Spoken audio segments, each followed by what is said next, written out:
ধরুন আপনি কোনো একটা সমস্যায় পড়েছেন এবং সেই সমস্যা থেকে আপনি বেরোতে পারছেন না। ধরুন সেটা হতে পারে আপনি জটিল সমস্যায় পড়েছেন, বলতে গেলে কাজের ক্ষেত্রে সমস্যা বা পরিবারের ক্ষেত্রে সমস্যা। পরিবারের ক্ষেত্রে কী সমস্যা? ঝগড়াঝাটি বা মনোমালিন্য এরকম যদি হয়, বা এরকম হতে পারে যে আপনি প্রায় দিনই হয়তো আম খুব স্বপ্ন দেখছেন, মানে যে স্বপ্ন খুবই খারাপ। আপনার মনে একটা প্রভাব ফেলছে যে আপনি এরকম কেন স্বপ্ন দেখছেন? সেটা বিভিন্ন কারণেই হতে পারে। যদি আপনার খুব ভয় করে বা কোনো ক্ষেত্রে যদি আপনি মনে করেন যে আপনি বিপদে পড়েছেন, ভীষণ বিপদে পড়েছেন বা আপনি সমস্যায় পড়েছেন, তখন আপনি কী করবেন?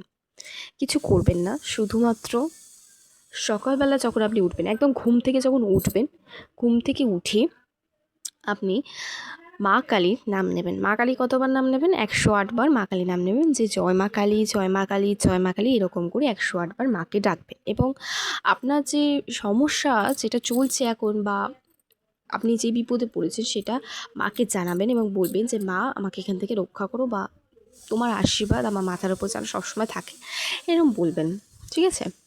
এটা আপনি কদিন করবেন? এটা কিন্তু আপনি এরকম করবেন না যে আপনার বিপদ থেকে আপনি মুক্তি পেয়ে গেলেন, তারপর আপনি বন্ধ করে দিলেন। এরকম করলে কিন্তু হবে না। আপনাকে এটা করতে হবে, এবং আপনি যদি ১০৮ বার না পারেন, তাহলে আপনি একটা নিয়ম করে নেবেন যে আপনি ৬ বার বলবেন বা ৩০ বার বলবেন। ঠিক এরকমভাবে একটা মানে নিয়ম করে নেবেন, যাতে কি ওরমভাবেই আপনি রোজ কিন্তু বলবেন। এই না যে আজকে ৬ বার বললেন, কালকে ৭ বার বললেন, এরকম কিন্তু না। যেটা বলবেন সেটাই বলবেন, বলে মাকে আপনার যে প্রবলেমটা আছে সেটা জানাবেন। আর যখন আপনার ধরুন যে আপনার বিপদ কেটে গেছে, প্রবলেম সলভ হয়ে গেছে, সমস্যার সমাধান হয়ে গেছে, তখন আর প্রবলেম জানাবেন না। তখন মাকে ডাকবেন এবং মায়ের কাছে নিজের মনের কথা বলবেন। ঠিক আছে? এরকম করে করবেন। আপনি দেখবেন যে কিছুদিনের মধ্যেই আপনার সমস্যার সমাধান হয়ে গেছে। ঠিক আছে? কারণ আপনারা যারা মাকে সত্যিকার মন থেকে বিশ্বাস করেন, আস্থা রাখেন, তারাই কিন্তু এটা করবেন। আর সবথেকে বড় কথা হচ্ছে, আপনাকে বিশ্বাস রাখতে হবে যে আপনি যে সমস্যার সম্মুখীন হয়েছেন, সেটা থেকে কিন্তু আপনি সমাধানও পাবেন এবং মা আপনাকে সেখান থেকে রক্ষা করবে। এই বিশ্বাসটা কিন্তু আপনার মনে রাখতে হবে। আর আপনি যদি মা কালীর সত্যিকারের ভক্ত হন, তবে অবশ্যই এটি কমেন্ট করে দিয়ে যান, জয় মা কালী। এছাড়া এছাড়া আরেকটা উপায় বলছি, যদি আপনি সকালবেলা ওঠার অভ্যেস না থাকে, তাহলে আপনি কী করবেন? ধরুন একটা আপনি মোবাইল ফোনে আপনার ওয়ালপেপারটা যেটা দেন লক স্ক্রিনে, সেই ওয়ালপেপারটার মধ্যে একটি মা কালীর ছবি রাখবেন এবং সকালবেলা উঠে সেটিকে প্রণাম করবেন। তো আপনি হয়তো কাজে ব্যস্ত থাকতে পারেন, সেই হিসেবে হয়তো আপনি টাইম দিয়ে এটা সকালবেলা উঠে করতে পারছেন না। সকালবেলা উঠেও যদি আপনি এইটুকু বলেন, জয় মা কালী, বলে যদি মাকে নিজের মনের কথা জানান, দেখবে সব সমস্যার সমাধান হয়ে গেছে। আর যদি এইটাও না পারেন, ধরুন অসুবিধা হচ্ছে বা উঠতে পারছেন না সকালবেলা, তাহলে প্রথম এটা করুন, ফোনের মধ্যে রাখুন ছবিটিকে, এবং যখনই দেখবেন পারলে প্রণাম করবেন এবং মাকে সমস্যার সমাধান, মানে সমস্যার কথা জানাবেন। ঠিক আছে?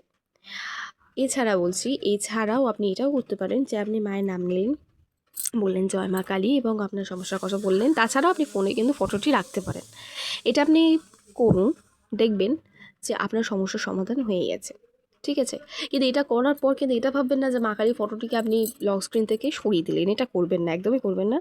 রেখে দেবেন, রেখে দেবেন ফটোটিকে। আর সবথেকে বড় কথা হলো, মায়ের ওপর বিশ্বাস রাখুন। মা আপনাদের সঙ্গে সবসময় রয়েছে।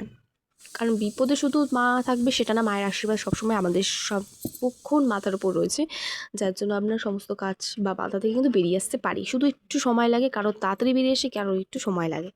তো সেই কথাটা মাথায় রেখে কিন্তু অবশ্যই মাকে বিশ্বাস করবেন এবং আস্থা রাখবেন মায়ের প্রতি।